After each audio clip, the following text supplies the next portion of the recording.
भक्तगणों, आज आपको वाल्मीकि रामायण किष्किंधा कांड में 33 सर्ग हनुमान जी का श्री राम लक्ष्मण से वन में आने का कारण पूछना और अपना तथा सुग्रीव का परिचय देना, श्री राम का उनके वचनों की प्रशंसा करके लक्ष्मण को अपनी ओर से बात करने की आज्ञा देना तथा लक्ष्मण द्वारा अपनी प्रार्थना स्वीकृत होने से हनुमान जी का प्रश्न होना।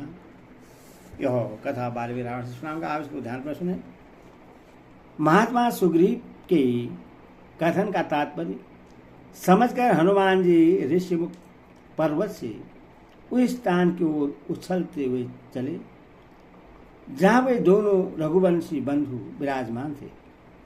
पवन कुमार वानरवीर हनुमान ने यह सोचकर कि मेरे इस कवि रूप पर किसी का विश्वास नहीं जम सकता, अपने उस रूप का परित्याग करके भिक्षुक सामान्य तपस्वी का रूप धारण कर लिया।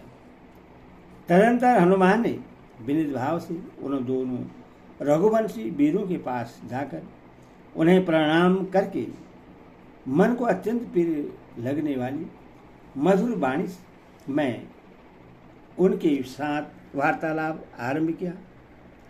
वानर शिरोमणि हनुमान ने पहले तो उन दोनों वीरों की यथोचित प्रशंसा की, फिर विधिवत उनका पूजन आदर करके स्वतंत्र रूप से मधुर वाणी में कहा, वीरों, आप दोनों सत्य पराक्रमी, राजश्री और देवताओं के समान प्रभावशाली तपस्वी तथा कठोर व्रत का पालन करने वाले जान पड़ते हैं।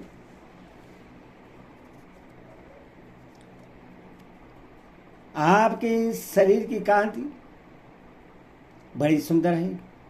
आप दोनों इस वन्य प्रदेश में किस लिए आए हैं? वन में विचरने वाले मृग समूह तथा अन्य जीव को भी त्रास देते ही पंपा सरोवर के तटवर्ती वृक्षों को सब ओर से देखते और इस सुंदर जल वाली नदी सरी की पंपा को सुशोभित करते हुए आप दोनों वेगशाली वीर कौन है? आपके अंगों की कांति स्वर्ण के समान प्रकाशित होती है। आप दोनों बड़े धैर्यशाली दिखाई देते हैं। आप दोनों के अंगों पर चीर वस्त्र शोभा पाता है। आप दोनों लंबी सांस खींच रहे हैं। आपकी भुजाएं विशाल हैं। आप अपने प्रभाव से इस वन के प्राणियों को पीड़ा दे रहे हैं। बताइए, आपका क्या परिचय है? आप दोनों वीरों का दृष्टि सिंह के समान है। आपके बल और पराक्रम महान है। इंद्र धनुष के समान महान सरासन धारण करके आप शत्रुओं को नष्ट करने की शक्ति रखते हैं। आप कांतिमान तथा रूपवान हैं। आप विशालकाय सांड के समान मंद गति से चलते हैं। आप दोनों की भुजाएं हाथी की सूंड के समान जान पड़ती हैं। आप मनुष्य में श्रेष्ठ परम तेजस्वी हैं। आप दोनों की प्रभा से गिरिराज ऋषिमुख जगमगा रहा है। आप लोग देवताओं के समान पराक्रमी और राज्य भोगने के योग्य हैं। भला इस दुर्गम वन प्रदेश में आपका आगमन कैसे संभव हुआ? आपके नेत्र प्रफुल्लित कमल दल के समान शोभा पाते हैं। आप में वीरता भरी है। आप दोनों अपने मस्तक पर जटामंडल धारण करते हैं और दोनों ही एक दूसरे के सम्मान हैं। वीरों, क्या आप देवलोक से यहाँ पधारे हैं? आप दोनों को देखकर ऐसा जान पड़ता है मानो चंद्रमा और सूर्य स्वेच्छा से ही इस भूतल पर उतर आए हैं। आपके वह स्थल विशाल हैं। मनुष्य होकर भी आपके रूप देवताओं के तुल्य है। आपके कंधे सिंह के समान है। आप में महान उत्साह भरा हुआ है। आप दोनों मत सांड के समान प्रतीत होते हैं। आपकी भुजाएं विशाल, सुंदर, गोल गोल और परिघ के समान सुदृढ़ हैं। ये समस्त आभूषणों को धारण करने के योग्य हैं, तो भी आपने इन्हें विभूषित क्यों नहीं किया? मैं तो समझता हूं कि आप दोनों समुद्रों और वनों से युक्त तथा विंध्य और मेरु आदि पर्वतों से विभूषित इस सारी पृथ्वी रक्षा करने के योग्य है। आपके ये दोनों धनुष विचित्र, चिकने तथा अद्भुत अनुलेपन से चित्रित है। इन्हें सुवर्ण से विभूषित किया गया है, अतः ये इंद्र के वज्र के समान प्रकाशित हो रहे हैं। प्राणों का अंत कर देने वाले सर्प के समान भयंकर तथा प्रकाशमान तीखी बाणों से भरे हुए आप दोनों के तुरणे बड़े सुंदर दिखाई देते हैं। आपके दोनों खंडक बहुत बड़े और विस्तृत हैं। इन्हें पक्के सोने से विभूषित किया गया है। ये दोनों केंचुअल छोड़कर निकले हुए सर्व के समान शोभा पाते हैं। वीरो, इस तरह मैं बारंबार आपका परिचय पूछ रहा हूं, आप लोग मुझे उत्तर क्यों नहीं दे रहे हैं? यहाँ सुग्रीव नामक एक श्रेष्ठ वानर रहते हैं, जो बड़े धर्मात्मा और वीर हैं। उनके भाई बाली ने उन्हें घर से निकाल दिया है, इसलिए वह अत्यंत दुखी होकर सारे जगत में मारे मारे फिरते। उन्हें वानर शिरोमणि के राजा महात्मा सुग्रीव की भेजने से मैं यहाँ आया हूँ।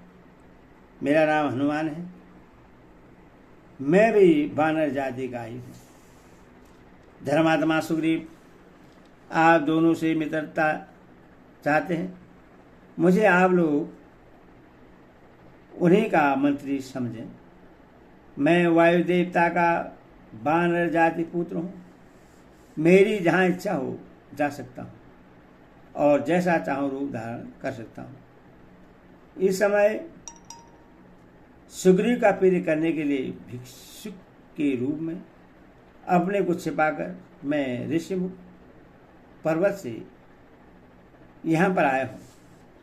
उन दोनों भाई वीरवर श्री राम लक्ष्मण से ऐसा कहकर बातचीत करने में कुशल तथा बात का मर्म समझने में निपुण हनुमान चुप हो गए, फिर कुछ न बोले।